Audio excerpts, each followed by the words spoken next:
Салам достор, Т-медиада фейк көзөмөл, сиздер менен мен Улукбек Салиулу.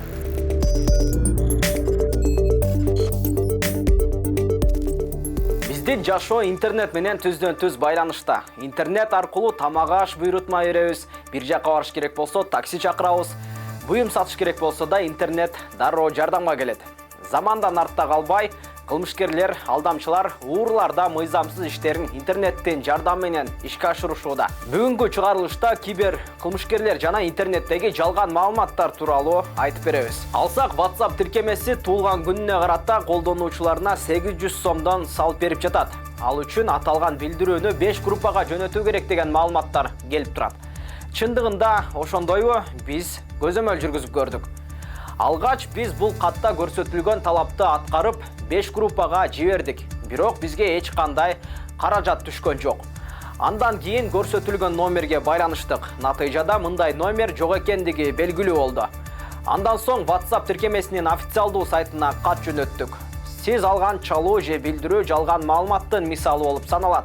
Алар WhatsApp эмес, уруксаты жок үчүнчү тараптан келет. Мындай чалууларга жана билдирүүлөргө көңүл бурбай аларды башка байланыштарыңызга жөнөтпөөнү сунуштайбыз деген жооп келди. Жыйынтыгы WhatsApp туулган күнүнө карата 800 сомдон таратып жатканы жалган болуп чыкты.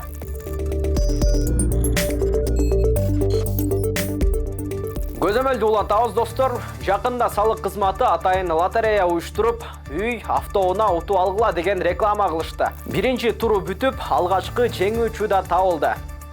Эң кызыгы, ар бир магазин чек бере бербейт. Айрым учурда чек берсе деле ал салык кызматынын базасынан чыкпай калат. Биздин кабарчылар Айганыш жана Айдана бул боюнча материал даярдашкан. Салык кызматы ККМ чектери үчүн 10 майдан баштап лотерея ойнотуп жатканын жарыялаган. Демилге жаранды активдүүлүктү жогорулатууну жана ишкерлер арасында ак ниет атаандашууга түрткү берүүнү көздөй турганы айтылган. Бирок бул өнөктөштүк башталгандан кийин чек алууда колдонуучулар арасында нааразычылыктар жаралган. Кардарлар шарттарды аткарып жатышканын, бирок мүмкүнчүлүктөр түзүлбөгөнүн айтып чыгышты. Мындан улам биз Ош шаарындагы жайгашкан 10дон ашуун дүкөндөргө кирип, соода кылып көрдүк. Жыйынтыгында алардын 4-өнөн гана чек ала алдык. Бирок көйгөй чекти алуу менен эле бүтпөйт. Ал берилген учурда да салык чек тиркемеси QR коддорду сканерлебей калат. Ошондуктан катышуучулар QR кодтун кол менен терип, киргизүү функциясын колдонууга аргасыз болушууда. Бул салык чек тиркемесиндеги кабыл алынбаган чектер салык кызматынын маалымат базасына кирбей калгандар болуп калат. Эгерде кардарлар сатып алынган товарларды карта аркылуу төлөй турган болсо, соода түйүндөр чек чыгарып бере албайт. Ош шаарындагы Кулатов 16 дарегинде жайгашкан маркеттердин бири карта менен төлөм жүргүзгөн кардарларга QR кодту чек чыгарып бере албай турганын билдирди. Тиркемеде чектерди кабыл алуу 72 саат жүрөт. Бул мезгилде кардарлар чек иштебеген болсо дүкөндөрдөн сурай алышпайт. Бул боюнча салык кызматы ККМди колдонуу жокко чыгарылбаганын жана аны колдонууга милдеттүү болгон бардык ишкерлер сатып алуучуларга, кедектөөчүлөргө кассалык чек бериши керектигин эскертерин айтты. Чек талап кылганга чейин сатып алуучунун колуна сатуучулар бериши керектигин билдирди. Ошондой эле тиркемедеги мүчүлүштүктөр кабыл алынбаган чектер боюнча аталган кызматтын байланыш номерлерине кайрылуу керектигин кошумчалашты. Эгерде байланыш номерлерине WhatsApp аркылуу жөнөтүшсө, конкреттүү чек тууралуу карап беребиз. Негизи иш абалындагы чектер 72 саатта кабыл алынышы керек. Бирок лотереяга катышкан жарандардын саны көп болгондуктан система жай иш алып барып жатат. Бул көйгөйдү болушунча азайтканга аракет кылып жатабыз.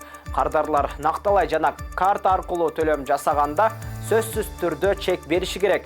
Карта аркылуу соода кылганда чек бербегени ошол соода борбордун катачылыгы деп билдиришти салык кызматынан. Ошондо жыйынтыкка келе турган болсок, чек алууда жана аны салык кызматынын тиркемесинен өткөрүүдө көйгөй болуп жатканы чын.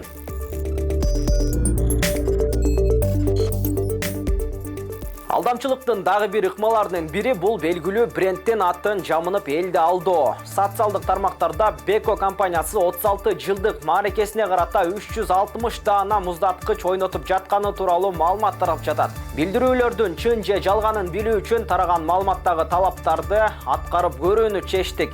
Аталган сынакта бир гана талап бар. Ал постто белгиленген шилтеме менен анкетаны толтуруу. Шилтеме аркылуу кирсек, мына ушундай терезе ачылды. Бул жерден төмөнгө түшүп, каттоодон өткөндөн кийин биз кир жуучу машинанын ээси болгонубузду айтышты. Андан кийинки этаптагы шилтемеге өтсөк, бул сынакка тиешеси жок эле терезе ачылды. Конкурстагы талаптар ушул жерден бүтөт. Beko компаниясынын расмий өкүлү бизге маалыматтын жалган экенин билдирип, аларда эч кандай конкурс уюштурулбагандыгын белгиледи.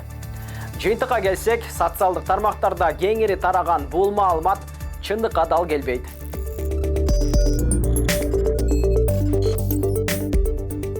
Шылундардын арасында динди жамынып элдин аң сезими менен ойноп манипуляция кылгандар да бар. Ислам кызматташтык уюму Курман айтты белгилөө үчүн дүйнө жүзүндөгү муктаждарга 1,5 миллиард доллардан ашык грант бөлдү деген маалымат чыкты. Бул маалыматта WhatsApp аркылуу тарап манипуляцияга түрткү болуп жатат. Кабарды текшерүү үчүн биздин команда катуу бел байладык жана алгач WhatsApp группасындагы шилтемеге кирип көрдүк. Кийинки баскычта сиздин телефон номериңизди сурайт. Качан гана номерди жазганында сизге WhatsAppка бөлүшүү ссылкасын берет. Бул маалыматты 5 тайпага же 20 адамга жиберүү керек экендигин айтат. Эгерде ал шартты аткарбасаңыз, кийинки баскычтарга өтө албайсыз. Жана ал жерде каражатты алганын жазган комментарийлердин баарынын убактылары шилтемеге кирген сайын өзгөрүп турганын байкоого болот. Биринчи киргениңизде 2 мүнөт мурун жазылды деп турган ошол эле билдирүү кийинки күнү 4 мүнөт мурун жазылганын көрөбүз. Эгерде бардык шарттарды аткарсаң, 30.904 сом берилет деп турат. Биз бардык шарттарын аткарып көрдүк, бирок 40ка жакын группага жөнөткөндө гана 98% деп көрсөттү. Андан соң сизге чалуу үчүн бир нече номерлер сунушталат. Шарттарын толук аткарганыбызды кабарлап, бизге акча эмес iPhone Pro Max уткандыгыбызды айтышып, кандайдыр бир номерлерди көрсөттү. Бирок ал номерлерге байланышууга мүмкүнчүлүк болгон жок. Биз мындан кийин Ислам уюмунун акыркы жарыялаган маалыматтарын сайтынан жана социалдык баракчалардан карап чыктык. Ал жерде бул тууралуу билдирүүнү таба алган жокпуз. Жыйынтык: фейк, кезектеги шылуундук, интернет фишинг. Өткөндө эле Лалафодогу алдамчылар боюнча айтып бергенбиз. Бирок бизде иштеген балдарда дал ошол шылуундарга алданып акчаларын алдырып жүрүшөт. Ушуну менен бизге бөлүнгөн убакыт соңуна чыкты. Эгер жалган күмөн жараткан маалыматка туш болсоңор, биздин редакциянын официалдуу баракчасына билдирүү калтырсаңар болот. Көрүшкөнчө кош болуңуз.